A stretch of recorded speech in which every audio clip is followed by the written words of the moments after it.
Assalamualaikum warahmatullahi wabarakatuh. Saya Nurji Sidik. Mungkin beberapa waktu ini kita melihat mungkin saya pikir orang dari pihak luar melihat seakan-akan ada kekisruhan dalam Kesultanan Bintan. Sebenarnya ini bukan satu kekisruhan, tapi ini adalah satu jalan yang memang harus segera untuk diambil. Saya ingin menjelaskan sedikit tentang Kesultanan Bintan. Kesultanan Bintan ini sebenarnya adalah satu restorasi dari kewujudan kerajaan Melayu lama yang dulu dikenal sebagai Kerajaan Bintan. Memang Kesultanan Bintan ini tidak pernah ada sebelumnya, tapi ada satu niat di mana kita ingin mengembalikan sendi adat Melayu itu sebagaimana pepatah lama Melayu, ketika sesat di ujung jalan maka kembali ke pangkal. Begitu juga dengan pesan terhadap sejarah Melayu. Ketika kita mulai menemukan kesesatan, maka jalan pulang kepada adat, budaya dan sejarah Melayu ialah Bintan. Karena Palembang bukanlah tidak masuk ke dalam hitungan, masuk ke dalam hitungan sebagai asal muasal dari Melayu itu sendiri. Maka Bintan adalah sebagai titik awal dari Melayu itu. Termasuk juga Jambi. Jambi itu hari ini kita bisa melihat yang berkembang di Jambi itu adalah Telanai Pura atau dulunya dikenal sebagai Tuntelanai. Tuntelanai itu berasal dari Bintan, sebagaimana tertulis di Salatu Salatin dan berbagai kitab-kitab sejarah Melayu lainnya. Jadi kerajaan Melayu ini memang benar-benar ia bermula dari Bintan. Dulu sempat dikenal sebagai kerajaan Candukani yang kemudian orang sebut Canpi, bukan Jambi ya, tapi Canpi. Itu adalah singkatan dari negeri Candukani. Negeri Candukani itu berasal dari pulau ini, Pulau Bintan. Kemudian hari menyebar, terkenal dengan sebutan 6 suku. Itulah asal muasal orang-orang yang ada di kawasan ini, baik itu orang Mantang, orang Tambus, orang Kalang. Jadi memang awal dari 6 suku itu dari Bintan, kemudian pergi ke kawasan pesisir Sumatera. Dari pesisir Sumatera itulah orang-orang 6 suku berkembang masuk ke dalam pedalaman-pedalaman. Mereka berasal dari batin-batin Melayu yang dulunya di bawah naungan Bintan, kemudian mereka masuk ke dalam, sehingga mereka tidak mengetahui lagi asal rajanya, tapi mereka tahu siapa mereka adalah Melayu, ya. Tapi akhirnya ada kebuntuan ketika yang terkungkung di dalam pedalaman Jambi mengatakan mereka adalah Melayu yang asal. Mereka memang yang asal awalnya, ya, tapi asalnya berasal dari Bintan ini, bukan juga dari Palembang, tapi memang benar-benar Melayu itu sejak awal ia disebutkan memang ia berasal dari Bintan. Maka kita ingin merestorasi itu, ya, karena waktu itu ketika FSKN, Forum Silaturahmi Keraton Nusantara dibentuk, ada sebelum, bahkan jauh sebelumnya juga, zuriat-zuriat dari kerajaan Riau Lingga ini ada memang terpecah secara pemahaman sejarah, edukasi yang mereka terima lain dari keluarga, lain pula yang dari buku, sehingga tidak menyebabkan mereka dapat bersatu padu saat itu. Sehingga Riau ada versi penyengat, yang versi lingga, yang lingga dari Tengku Hussein. Jadi kami memandang kalau kita mau, kerana adat Bintan ini haruslah dia berpayung pada kerajaan Riau Lingga, atau yang sebelumnya Johor, atau sebelumnya Melaka, atau sebelumnya Singapura, atau sebelumnya Bintan. Jadi kerajaan ini telah berevolusi, berkembang. Maka Bintan ini sebenarnya selayaknya ia menjadi satu diaspora. Tapi ketika Bintan itu memberikan satu identitas bangsanya, yaitu Melayu, yang dulunya dikenal dengan orang Bintan atau orang Bumi Putra asli, kemudian hari dikenal dengan Melayu. Jadi identitas bangsa Bintan ini memang akhirnya orang kenal sebagai Melayu, sehingga orang tidak lebih spesifik mengenal dia sebagai diaspora Bintan, yang telah berkembang begitu luas, hampir ke seluruh Semenanjung, hampir ke seluruh Sumatera, hampir juga ke seluruh Kalimantan dan Sulawesi. Bahkan dia sudah mencapai daerah timur, daerah Lombok. Jadi memang Bintan ini menjadi satu akar dari Kemelayuan. Kita bisa lihat ketika Melaka begitu jaya-jayanya, Melaka akan melakukan ekspansi seperti Jawa. Seperti Jawa dia menyerang satu daerah, dia membawa budayanya, dan begitu juga dengan Melaka. Melaka dia akan mengekspansi satu daerah dan sekaligus mengembangkan budayanya dengan menurunkan ribuan orang-orang dari Bintan. Sekarang orang-orang Bintan ini memang betul-betul ia menjadi jatinya, kejatian dari Melayu itu Bintan. Maka sampai kerajaan Riau Lingga terakhir juga di adat raja-raja Riau Lingga, tentang baik itu yang mengatur tentang adat perkawinan, di situ sangat menjaga sekali tentang berapa mas kawin orang Bintan. Mas kawin orang Bintan asli itu, Bintan Bukit Batu, sekitar 10 tahil emas. Ingat, 10 tahil emas, bukan setempurung emas, tapi 10 tahil. Tahil berarti ia dalam bentuk benda berharga, berarti dia betul-betul emas, bukan amas seperti apa yang diplesetkan oleh orang-orang Bintan belakangan ini. Jadi itulah tadi awalnya kita memang merestorasi dari sebuah kerajaan Bintan, kemudian menjadi daerah kepenghuluan, karena begitu juga mengikut tata adat mercu Sri Seguntang.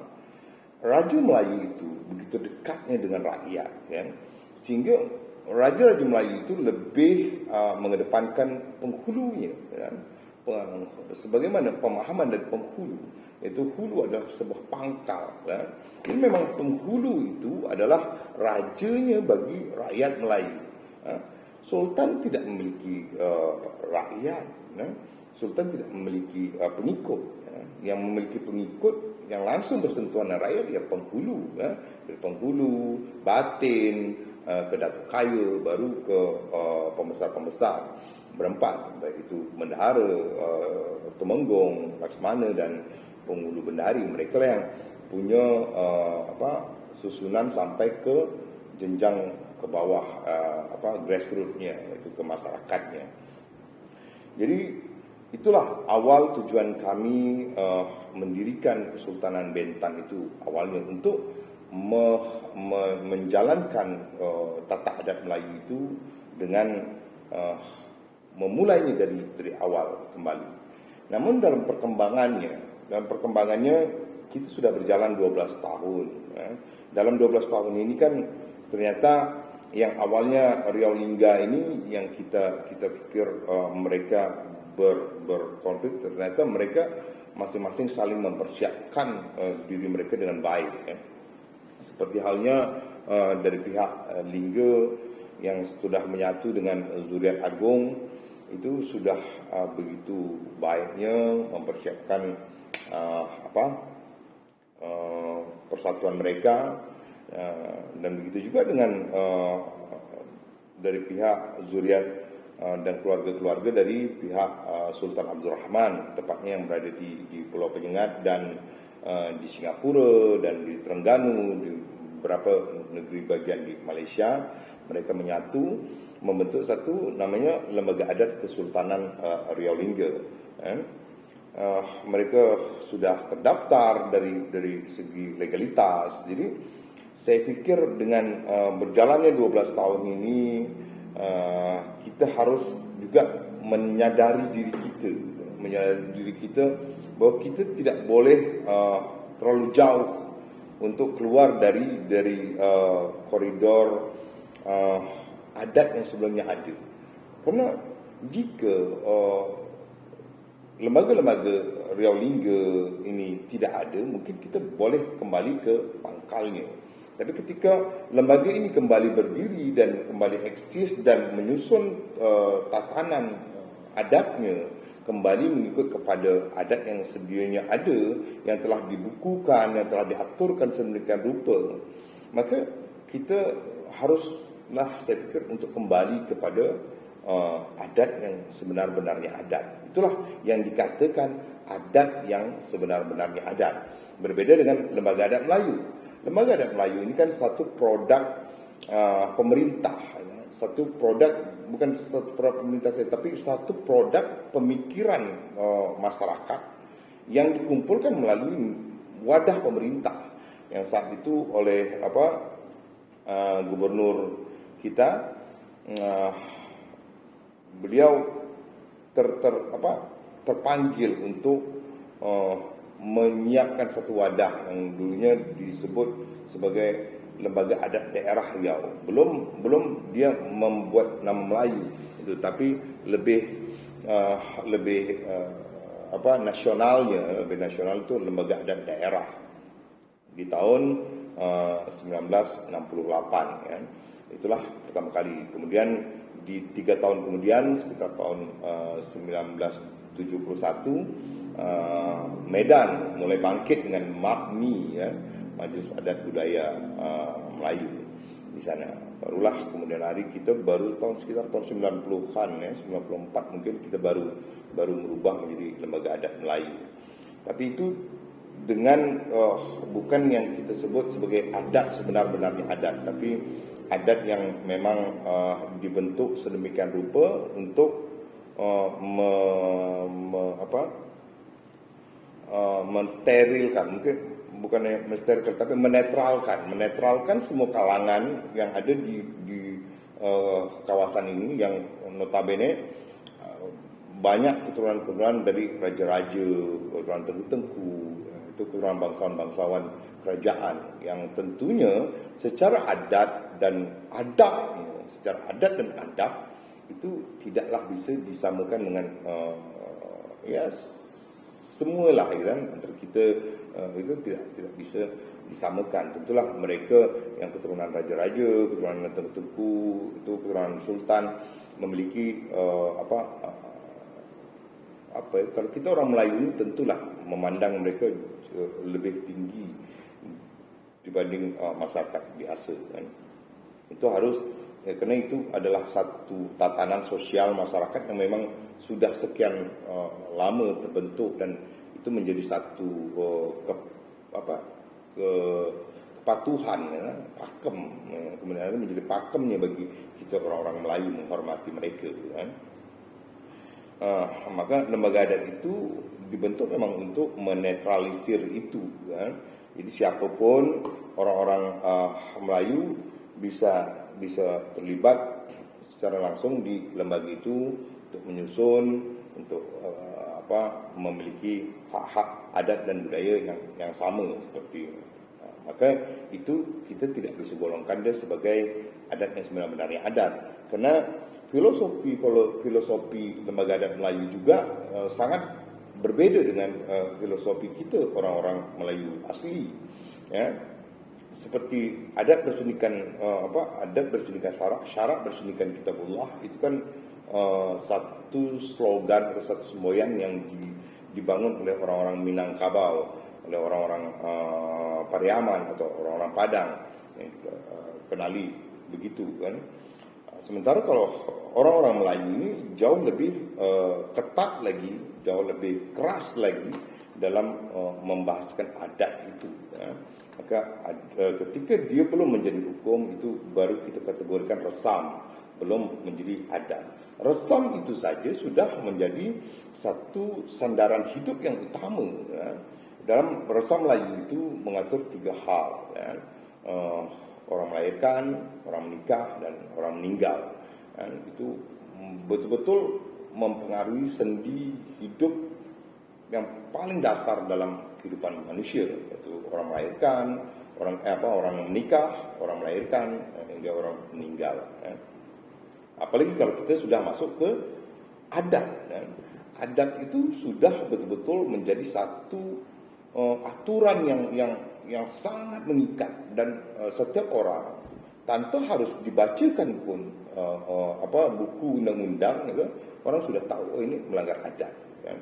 Maka itu kemudian hari ketika Islam sudah mulai kuat di daerah kita, itu lebih lebih dikuatkan lagi dengan slogan seperti adat mengata, syarak memaksa. Itu jauh lebih keras lagi kan. Ini adat mengata, adat hanya bisa mengatakan ini yang pelanggar, tapi syarak yang memaksa. Karena adat itu sudah dimasukkan nilai-nilai keislaman yang kuat, sehingga syarak itu sudah betul-betul harus dilaksanakan. Karena hukum syarak itu sifatnya sama dengan undang-undang positif sekarang, kan? Ketika orang mencuri harus tangkap, ya. Begitu juga dengan hukum agama, dia jauh lebih pasti ketetapan hukumnya, ya. Jadi Melayu sangat menjaga Islam itu dengan adat Melayu itu begitu jauh lebih ketat. Jadi tak sekedar adat bersenikan syarak, syarak bersenikan kitabullah, tidak begitu bahasanya, tapi adat mengata, syarak memaksa, ya. Memang ada karena adat itu adalah paksaan, hukum itu adalah satu paksaan yang harus dipatuhi, ya. Jadi itulah sedikit yang saya bisa jelaskan kenapa hari ini kami, terutama kami yang bersama-sama merumuskan Kesultanan Bentan ini, merumuskan dasar-dasar sejarahnya, merumuskan dasar adat-adatnya, merumuskan segala sesuatulah tentang Kesultanan Bentan, akhirnya mengambil sikap untuk kembali kepada Kesultanan Riau Lingga, yaitu Bentan sebagai salah satu kawasan yang berada dalam naungan Kesultanan Riau Lingga. Karena itulah akarnya, karena itulah asalnya, karena itulah aturan-aturannya. Karena kita sekarang ini perlu kembali menguatkan, karena orang-orang Kepulauan Riau ini harus ingatkan kembali tentang adanya masyarakat adat. Dengan berdirinya kesultanan, dengan berdirinya lembaga adat, berarti adanya satu ikatan masyarakat adat. Dan ketika adanya ikatan masyarakat adat, maka masih adanya hak-hak adat masyarakat Melayu ini, ya. Jadi itu yang harus kita kembalikan kepada akarnya, pada dasarnya. Maka tujuan saya tujuan kami, pertama, bukan saya saja, saya, Asim Syofian dan Muhammad Amin, kami ingin adat Melayu ini memang benar-benar berjalan sebagaimana harusnya adat itu dijalankan. Ya. Ketika kita bisa berjalan dengan adat, dengan sebaik-baiknya adat itu, saya yakin dan kita memang yakin bahawa semuanya insya-Allah akan berjalan dengan baik. Baiklah, Assalamualaikum warahmatullahi wabarakatuh. Seperti pesan orang-orang tua Bintan dahulu, adat dengan hukum lagi zat dengan sepat. Bahawa adat itu adalah satu hukum dan zat diumpamakan raja dan sifat diumpamakan pembesar dan rakyat. Maka raja dan pembesar itu berpisah, ia tiada. Runtuhlah adat ketika negeri tiada beraja. Ketika ada raja, maka adat akan kembali tegak. Assalamualaikum warahmatullahi wabarakatuh.